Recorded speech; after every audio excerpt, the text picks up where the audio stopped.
यार question number 19 है, आओ थोड़ी सी मेहनत कराते हैं तुमसे। क्या कह रहा है? कह रहा है आपको एक कुआं खोदना है, वेल। आप वेल जो है वो 21 मीटर डीप है और उसका डायमीटर दिया हुआ है 6 मीटर।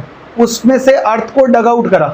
अर्थ डग आउट करने का मतलब क्या होता है? उसमें से मिट्टी निकाली, और मिट्टी निकाली उसको पता क्या किया? उसको साइड पे किसी प्लेटफॉर्म पे रख दिया। आप अर्थ उसमें से निकालते गए, मिट्टी निकालते गए और उससे एक साइड पे प्लेटफॉर्म बनाते गए। इस केस में क्या होगा? आप एक चीज समझो, अगर आप एक वेल,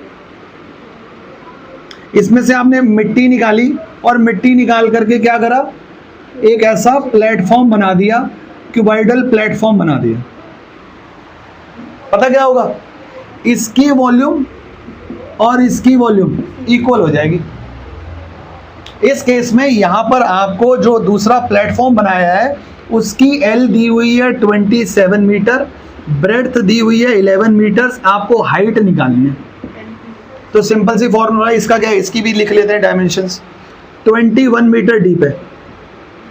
भाई एक छोटी सी चीज समझ लो, सिलेंडर के केस में अगर हम किसी चीज को ऊपर से नीचे की तरफ देखते हैं तो वो डेप्थ कहलाती है, नीचे से ऊपर की तरफ देखते हैं तो हाइट निकालते हैं, अगर पेन को लिटा देते हैं तो वो लेंथ निकलती है।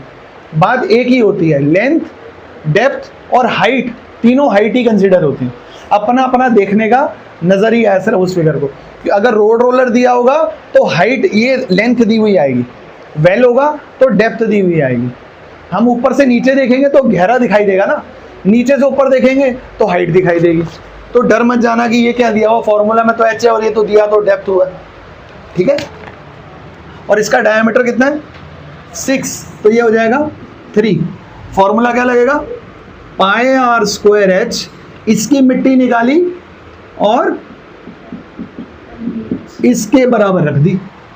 हम कर क्या रहे हैं? मिट्टी निकाल रहे हैं, मिट्टी यहाँ पे रख रहे हैं, मिट्टी निकाल रहे हैं वहां रख रहे हैं, तो दोनों मिट्टी निकली हुई की वॉल्यूम सेम हो जाएगी। आर भी दिया हुआ है, एच भी दिया हुआ है, यहाँ एल भी दिया हुआ है, बी दिया हुआ है, एच की वैल्यू निकालनी। तो 22/7 into 3 into 3 into 21 is equals to 27 into 11 into H. खत्म। इतना सा क्वेश्चन है।